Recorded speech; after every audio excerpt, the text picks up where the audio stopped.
Well, g'day curd nerds. Today we're going to be making a smoky paprika rubbed Caerphilly.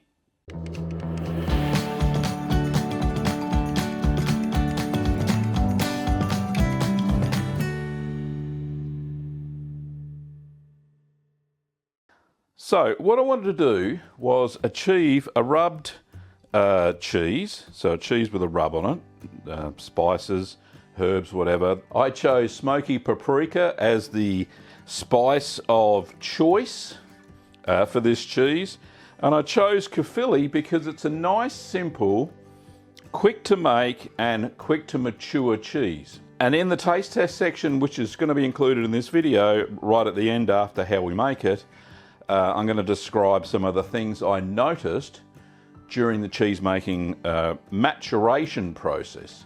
The cheese make itself was very simple, so without further ado, let me get on and show you how we make smoky paprika rubbed Caerphilly. So start off by sanitising your equipment. I prefer to boil all the stainless steel stuff and put it aside once it's all done. And the milk we're using today is from Inglenook Dairy. Thank you guys for supplying the milk for this video. The ingredients you'll need to make this cheese is 10 litres or 10.5 quarts of unhomogenised cow's milk, 1/8 of a teaspoon of MA 4001 mesophilic culture, 1/8 of a teaspoon of MO 30 mesophilic culture, 1/8 of a teaspoon of calcium chloride, diluted in 1/4 cup of non-chlorinated water, 1 teaspoon or 5 millilitres of single strength rennet, diluted in 1/4 cup of non-chlorinated water, and 2 tablespoons of cheese salt, plus some more salt to rub during pressing. So if there's some cream floating on top, don't forget to just whisk that in, as you can see there. And then clip on your thermometer and start to heat the milk up. So heat your milk up to 32 degrees Celsius, 90 Fahrenheit. I heated mine up on the stove first and then moved it to the water bath using the sous vide or precision cooker, and that'll keep the milk at a constant temperature during the entire process. So first off, we're going to add our calcium chloride.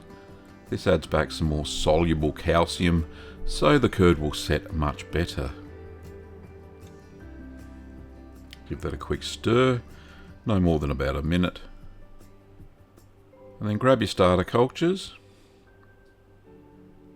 and we're going to add both of them in now. Now if you haven't got the Sacco MO30, you can use MA11 by Danisco, and that'll be fine. Sprinkle that over the surface of the milk.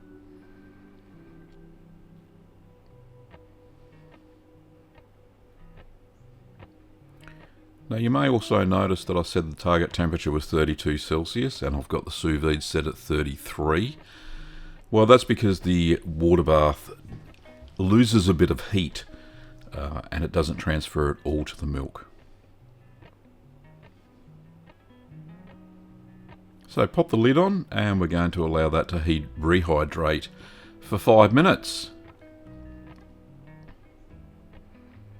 5 minutes later, take the lid off and stir the cultures into the milk.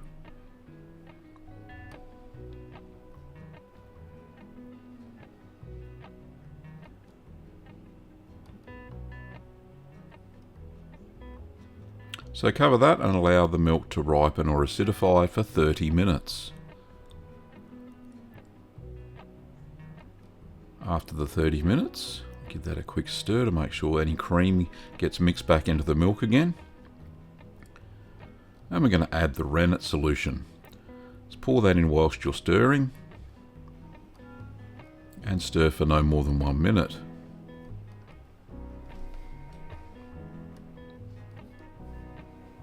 So cover that and allow it to set for 40 minutes.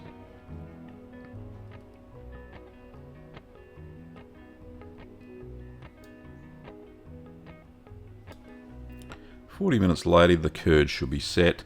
If it's not, leave it for another 10 minutes and check again. But check for a clean break just to make sure that looks solid and not sloppy.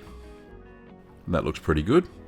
So I'm going to use my curd cutter and cut at 1.25 or 1/2 inch cubes. So I did the horizontals with the curd harp and I'm doing the verticals with my curd knife.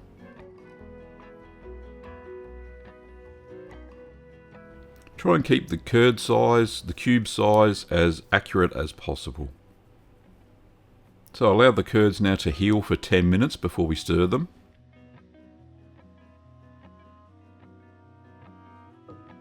So a bit of whey has been expelled now, which is a good sign everything's working all right. And we're going to stir the curds for 40 minutes whilst increasing the temperature by 1 degree Celsius up to 33 and 91.4 Fahrenheit. It's not very much of a temperature difference, but it just helps expel a little bit more whey.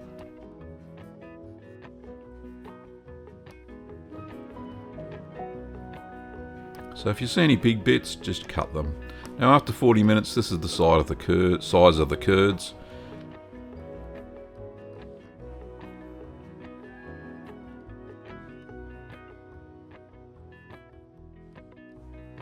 Now cover that and allow the curds to settle for 5 minutes. This helps pour the whey off in a minute. All the curds should sit at the bottom now. Now I've got a cheesecloth lined colander there on top of another pot because I want to reserve the whey to use it to heat the curds during the cheddaring process. So drain the curds through the cheesecloth and, as I mentioned, keep the whey.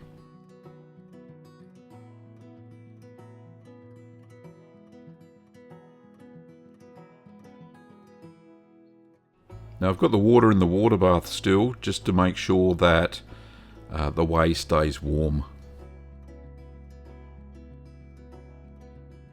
There we go, all the curds plonked in there. And allow those to drain for about 5 minutes. I'll just put the lid from the pot on top, keep any beasties out.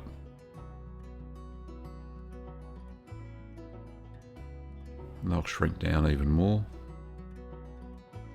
Okay, so they should form a solid mass. Now you can tip them out of the cheesecloth and just straight into the colander, but I chose not to. Now cut them into about 5 centimetre or 2 inch slabs and then stack them on top of each other, if you can.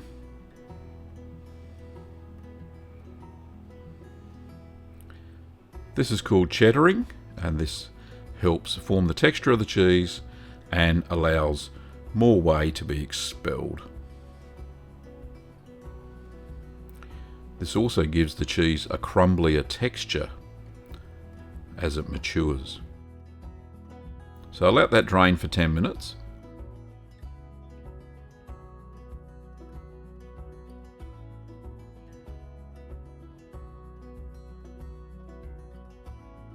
So restack and drain for another 10 minutes. They do tend to meld together, so it may be a little bit difficult. Seem having a little bit of trouble there, but that's okay, just restack them. The ones on the bottom, put them on the top, it's that easy. And then do it again for another 10 minutes, so that'll be about 30 minutes in total.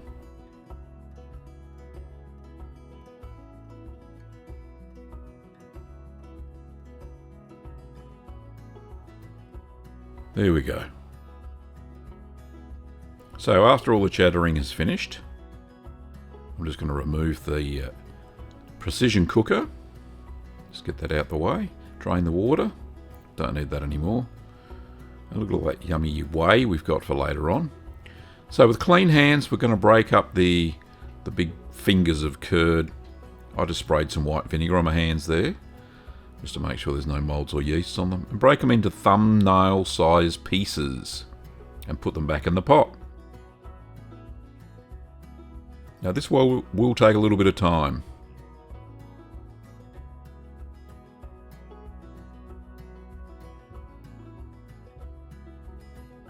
And about halfway through, my thumbs were starting to hurt.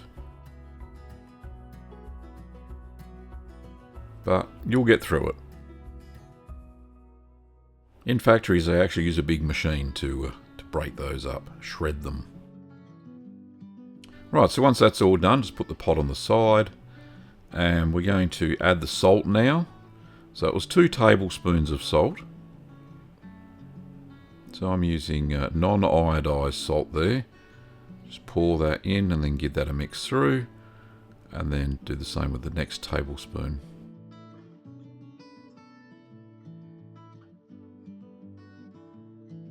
So having a bit of trouble getting the salt out, but there we go.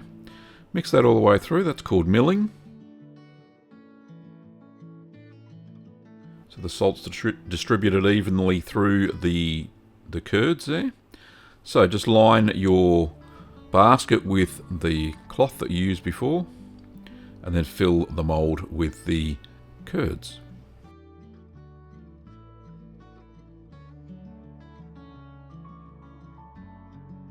So just cover with a follower, the cloth, and then a follower, and then press it 5 kilograms or 11 pounds for 10 minutes. You don't want to press too hard at this early stage. You don't want the fats to be lost through the pressing process. You can see there that the whey was just dripping gently out of the mould. So just remove the cheese from the press, just gently, because it's only just formed. We're going to gently salt the top and bottom.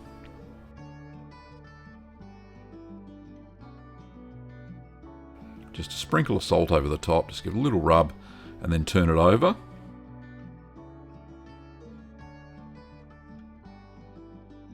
Being careful not to break the cheese up. There we go. And then just salt over the top again and give that a gentle rub. Make sure there's no bits. Right, there we go. And then just fold that back up on the cheesecloth and pop it in the basket. And then we're going to press it again.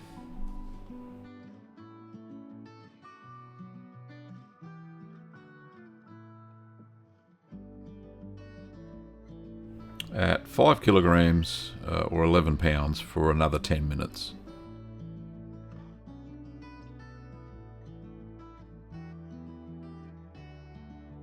So these 2 initial pressings just form the cheese and help it develop a rind. So remove the cheese from the press again, and once again we're going to salt the top and bottom.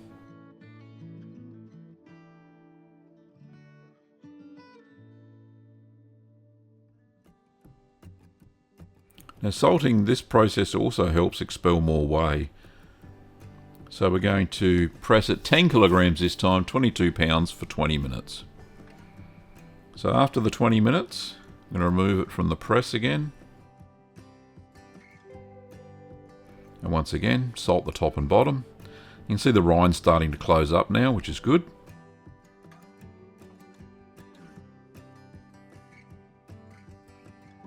And then we're going to press it 10 kilograms or 22 pounds for 16 hours now, or leave it overnight. So the next day, we're going to remove it from the press again. The rind should be fully closed. And we'll see that in a second.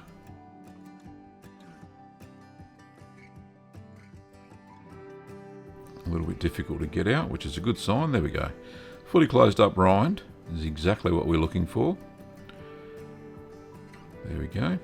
So this is where we're going to start to rub the cheese. That smelled very nice. So we're going to, on day 1, straight out of the press, we're going to drizzle it with a bit of olive oil and then rub in some smoked paprika. Now, whatever sort of smoked paprika you've got on hand will be fine.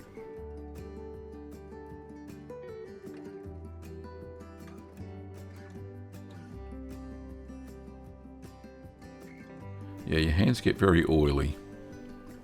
There we go. So just pour some on liberally.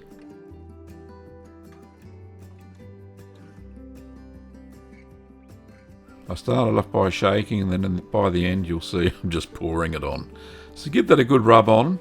We're trying to make it into a paste. It shouldn't be really dry, but that looks pretty good. And then we'll just do the rest of the cheese. Just oil around the circumference, put a bit of paprika on and give it a rub. There we go. Don't be stingy with the paprika. All right, flip it over, do the bottom, bit of oil, quick wash of the hands, then some more paprika. Now I found during this process that the paprika was a very good colourant.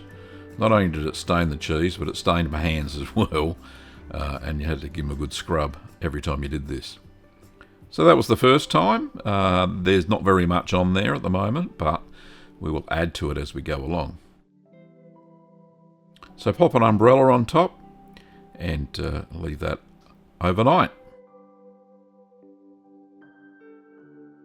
So on day 2, we drizzle it with the olive oil again, give it a bit of a rub, and pour some more paprika on top.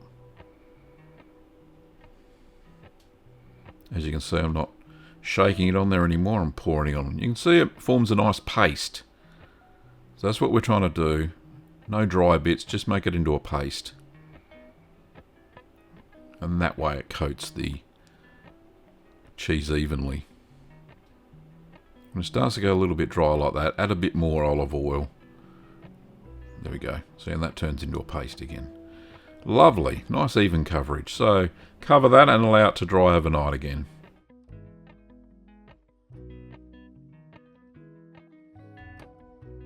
So on day 3, we're going to sanitize a clean ripening box with a bit of white vinegar.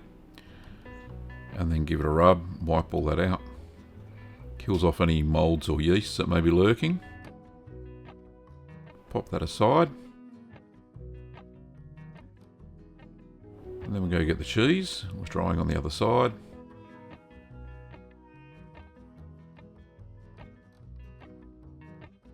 And we're going to give it another rub. Final one for the making. So I've got paprika on there. I should have put some more oil on. There we go. Make it into a paste again. Much better.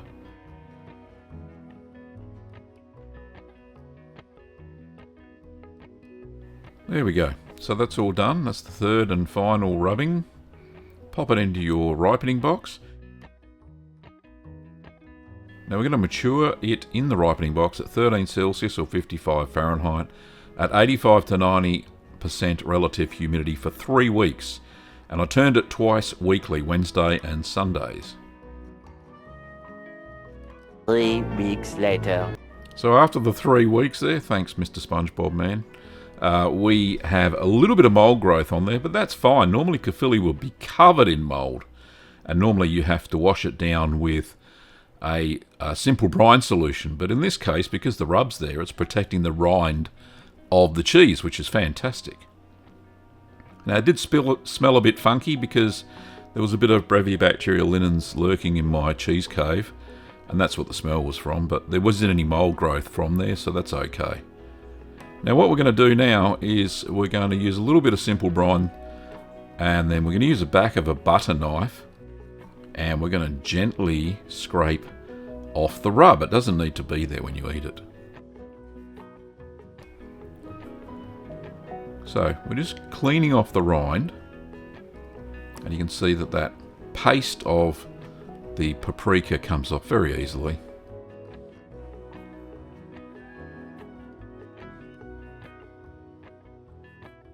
Now if it doesn't come off as well as this, maybe just use a little bit more of the simple brine solution. Just be careful you don't cut into the rind of the cheese.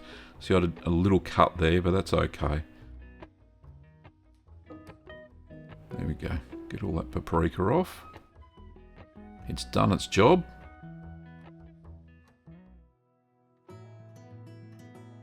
So just do a final wash with the brine, just to clean any of that off. But you can see that the colour remains behind on the rind, and that's the remaining paprika. I just put that in the bin. So now we're going to dry it off with a paper towel. You may need a couple of bits, it's up to you. Get that as dry as you can.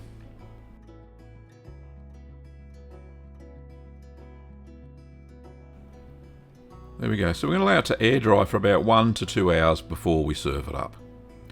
So that is now ready to eat. Look at the colour of that rind. Isn't it amazing? I love it. So we can eat it now or store it in the fridge in an airtight container, and it'll last a while. So there you have it. That was quite simple. Now, some of the observations that I had was that Caerphilly normally, due to its high moisture content, grows a lot of molds and yeasts on the outside of the rind during that 3 weeks of maturation in the cheese fridge. Today, when I took it out for the final cleanup of the rind, I noticed that there was hardly any mold on it whatsoever. It does have a little bit of a funky smell to it. I think there must have been a little bit of Brevibacteria linens contamination in my cheese fridge, which I'll have to sort out. However, there was no red smear all over it, as in with the Brevibacteria linens. There's a red smear. That's because the smoky paprika stained the rind of the cheese. Now the rind is fully intact, which is really good, and it's got that lovely orangey red colour that you get from the smoky paprika. Now I don't need that anymore because we're just about to try it. So what a fabulous looking cheese. You can see it's very it's not firm. It's quite, well, it's not spongy, but it is. You can tell it's got a lot of moisture within the cheese, which is standard for Caerphilly. Now I'm already getting a bit of red on my hands. I need a tea towel. There we go. So let's cut into this cheese and see what it looks like, shall we? So I've got my sharpest knife from the kitchen. Now in stark contrast, it should be pretty white on the inside. Is, oh, came off fairly cleanly. Ah, perfect. That is absolutely what Caerphilly looks and smells like. It's just perfection. Lovely. So yeah, the rub worked. You can see that just a little bit of the smoky paprika has seeped into the rind. That's because when I made it, I made a paste basically out of olive oil and smoky paprika, and you would have seen me applying that in the earlier part of this video, and it was quite thick. It was about 2 to 3 millimeters by the time I'd finished it.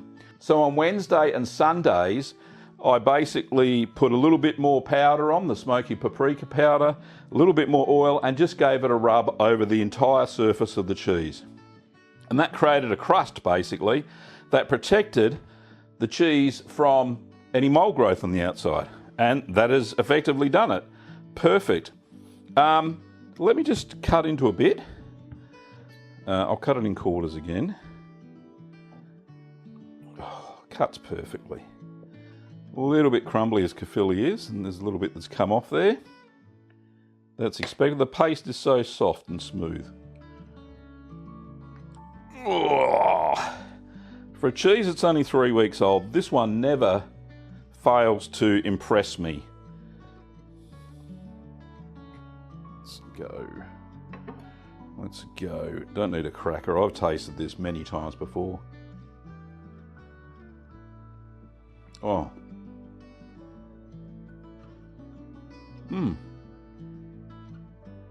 There's a little bit of the, yeah, you can taste a little bit of the smoky paprika. Nice, very subtle, but it's there.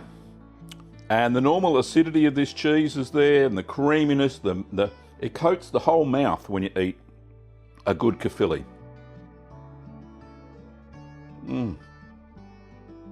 So good.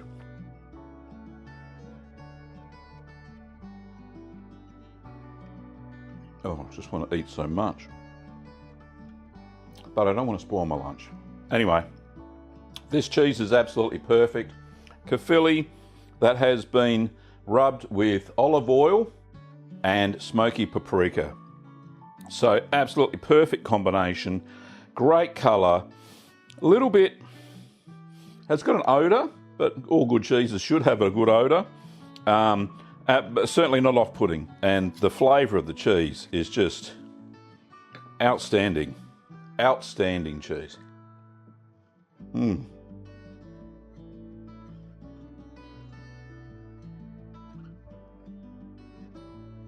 know, I don't think I would mature this any longer than the 3 weeks of maturity. It's just perfect how it is. That's the flavour I've come to know and expect from a good Caerphilly. Now, if you want to know the origins of Caerphilly, then it's actually in the very first Caerphilly video that I made. It stems from Wales and sold in the town of Caerphilly. Caerphilly was actually never made in Caerphilly. It was produced in the surrounds, and Caerphilly was the market town where they sold it.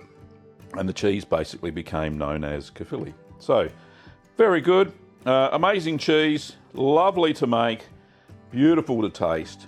I highly recommend using, whether it be this cheese or any other cheese, using smoky paprika as the rub. Now, you can get different grades of smoky paprika. You can get hotter ones than this. Mine was mild. It was the one that I just normally use in goulash, and they just sell it here in Australia as smoky paprika. And it has a lovely flavour. So, if you choose to get the hotter one, then yeah, you're going to get a little bit of heat on the rind, but certainly not in the cheese, as it doesn't penetrate, as you can see. So the kit that I would recommend for this one is the hard cheese kit that we've got on sale here at littlegreenworkshops.com.au. I would obviously, you need a press, so whether you create your own press or buy one of ours, it doesn't matter. It'll work equally as well. But it is a delightfully simple cheese to make, and that kit will serve you well if you choose to buy it. Well, thanks for watching, Curd Nerds. Don't forget you can become a YouTube member or a patron by having a link at the links down below in the description if you want to support the show financially. So other than that, thanks for watching, Curd Nerds, and I'll see you next time.